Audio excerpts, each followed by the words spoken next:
সুপ্রিয় ভিউয়ার্স, আসসালামু আলাইকুম। দ্য ডেইলি ক্যাম্পাস এর আজকের এমপিওভুক্ত শিক্ষকদের জন্য সবার জন্য একটি আপডেট নিয়ে আসছি। সবাই মনোযোগ দিয়ে খবরটি শুনবেন। হেডলাইন: ইএফটিতে বেতন পাওয়া শিক্ষক কর্মচারীদের দুঃসংবাদ দিল মাউসি। 4 ফেব্রুয়ারি 2025। Update 4:53 PM। দেশের বেসরকারি শিক্ষা প্রতিষ্ঠানে কর্মরত প্রায় 4 লাখ শিক্ষক কর্মচারীর বেতন ভাতা ইলেকট্রনিক ফান্ড ট্রান্সফার বা ইএফটিতে দেওয়ার উদ্যোগ নিয়েছে সরকার। ইতিমধ্যে 2 দফায় 2.5 লাখ শিক্ষক কর্মচারীকে বেতন দেওয়া হয়েছে। আগামী সপ্তাহে আরও 84,000 শিক্ষক কর্মচারী বেতন পাবেন। ইএফটিতে বেতন পাওয়া শিক্ষক কর্মচারীদের তথ্য সংশোধনে সময় বেঁধে দিয়ে দেওয়া হয়েছে। এই সময়সীমার মধ্যে তথ্য সংশোধিত না হলে ইএফটিতে বেতন ভাতা বন্ধ হয়ে যাবে বলে জানিয়েছে মাধ্যমিক ও উচ্চশিক্ষা অধিদপ্তর মাউসি।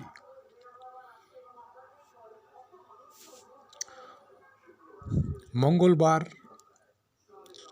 4 ফেব্রুয়ারি মাউসির ফিনান্স অ্যান্ড প্রকিউরমেন্ট উইং, বেসরকারি মাধ্যমিক শাখা এবং education management information system EMIS cell সূত্রে এ তথ্য জানা গেছে। এ বিষয়ে ফিনান্স অ্যান্ড প্রকিউরমেন্ট উইং উপপরিচালক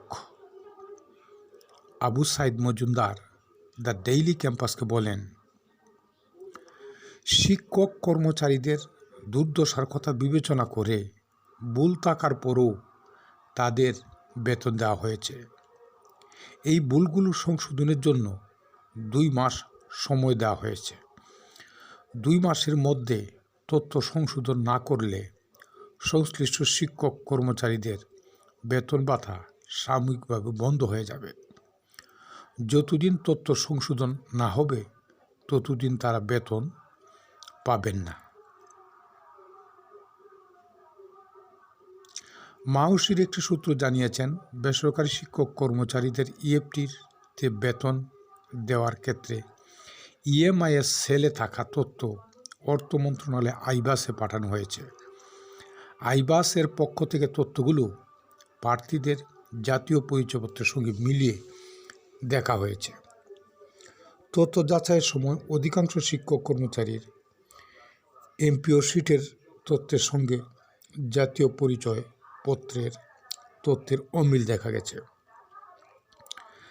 নাম অপ্রকাশিত রাখার শর্তে মাউসির বেসরকারি মাধ্যমিক শাখার এক কর্মকর্তা বলেন, প্রার্থীদের জাতীয় পরিচয়পত্রে যেভাবে নাম, ঠিকানা, মোবাইল নম্বর দেওয়া আছে সে অনুযায়ী তথ্য সংশোধন করতে হবে।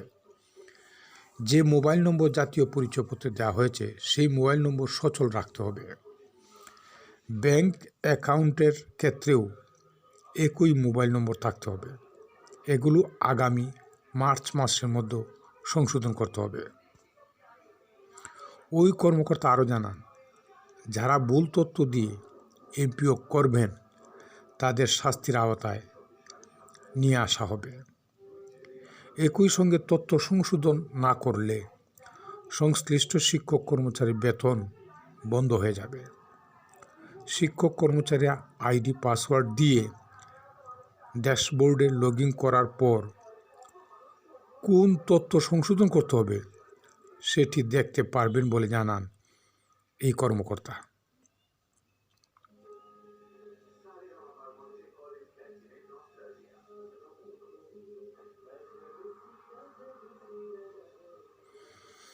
তো খবরটি আমার কাছে খুবই জনগুরুত্ব মনে হয়েছে। যেসব শিক্ষক বেতন পেয়েছে তাদেরও বেতন বন্ধ হওয়ার সম্ভাবনা। সুতরাং আপনারা খবরটি বারবার প্রথম থেকে শেষ পর্যন্ত পড়বেন এবং আপনাদের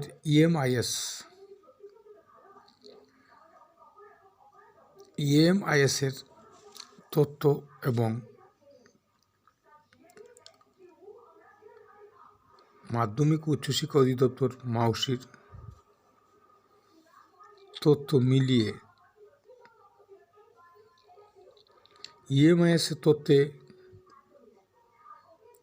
বা সেলে থাকা তথ্য যে অমিলগুলো এবং এমপিসিটের তথ্যের সঙ্গে অমিলগুলো ভালোভাবে যাচাই করতে হবে। তাই শিক্ষক কর্মচারীরা আইডি পাসওয়ার্ড দিয়ে ড্যাশবোর্ড লগ ইন করার পর কোন তথ্য সংশোধন করতে হবে সেটি দেখবেন এবং প্রয়োজনীয় ব্যবস্থা নেওয়ার জন্য সবার সচেতন হওয়া দরকার। ধন্যবাদ সুপ্রিয় ভিউয়ার্স। আমি অসত্য সংবাদ প্রকাশ করি না, যা সত্য তাই প্রকাশ করি। সুতরাং আমার ইউটিউব চ্যানেল মাস্টার টেলিকম 624 চ্যানেলটি সাবস্ক্রাইব করে আমাদের পাশেই থাকুন। পরবর্তী ইএফটির কোনো সংবাদ থাকলে সেটা আপনারা যেন তাড়াতাড়ি পেয়ে যান, এর জন্য আপনারা সাবস্ক্রাইব এবং বেল আইকন বাজিয়ে রাখবেন। ধন্যবাদ সবাইকে। আসসালামু আলাইকুম।